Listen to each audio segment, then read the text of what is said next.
এটাকে রুই, রুই মাছ। আর এটা হচ্ছে দই। দই দই রুই, তাই তো? এটা কি দিলে? এটা মাছ ভাজার আগে একটুখানি আটা দিয়ে ফেললে পরে মাছগুলো ভেঙে যাবে না। গোটা গোটা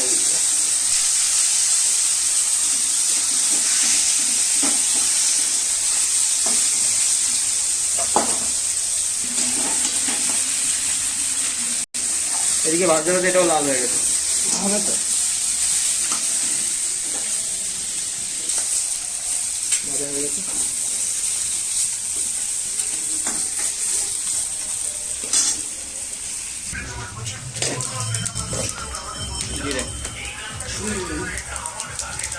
এরপরে পেঁয়াজ দিলাম, পেঁয়াজটা ভেজে নেবো।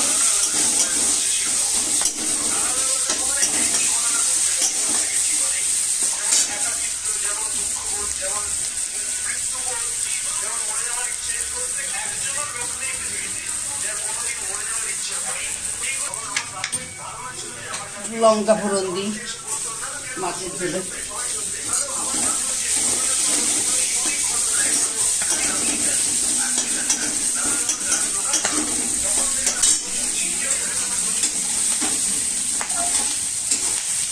মটরশুঁটি,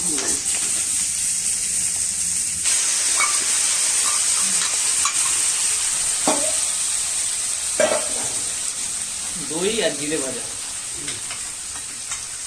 ফাটিয়ে নিয়েছি।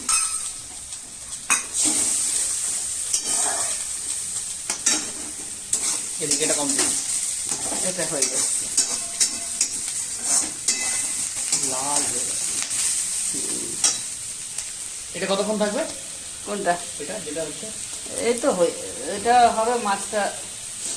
লঙ্কা দিলাম, লঙ্কা বাটা। এটা শর্টকাটে আগে থেকে রেডি করে রাখা। রেডি করে তো রাখতেই হবে। আচ্ছা, একটুখানি আদা বাটা,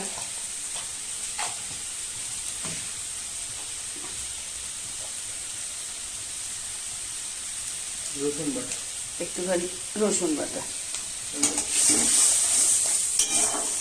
টেস্ট হবে সব দিলে। রুই মাছ তো। একটু হলুদ,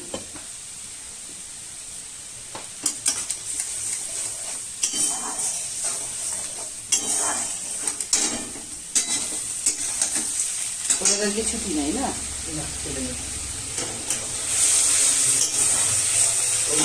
আগে নিয়ে নিয়েছি। হ্যাঁ, আগে নিয়ে নিয়েছি। এটা হয়েছে অনেকক্ষণ ধরে চলছে। এটা কোনটা? এটা হ্যাঁ, নিচে দিতে আবার নামাবো, হয়ে গেছে। নামিয়ে দাও।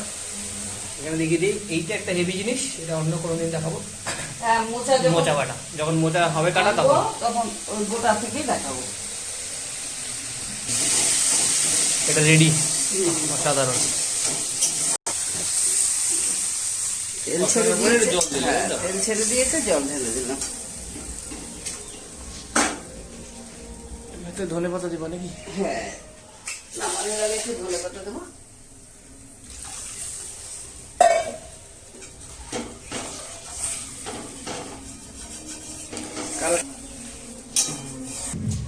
পাঁচি দিয়ে ধনে পাতা।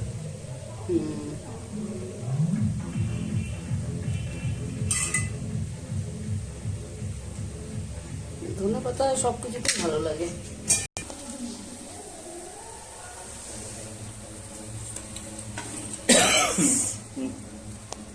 মাছটা হোক।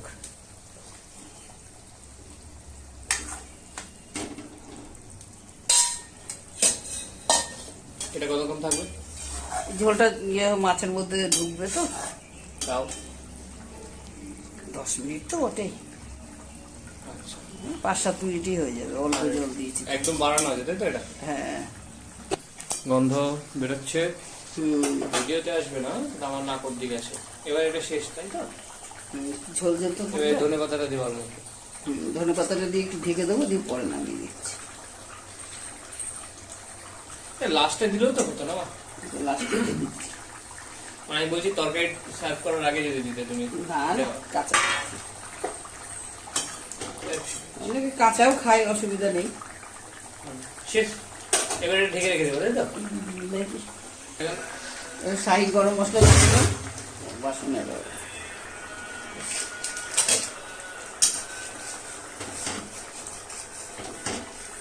শাহি গরম মশলা, মানে এটা কি রাজা রেখে দেবো গরম মশলাটা?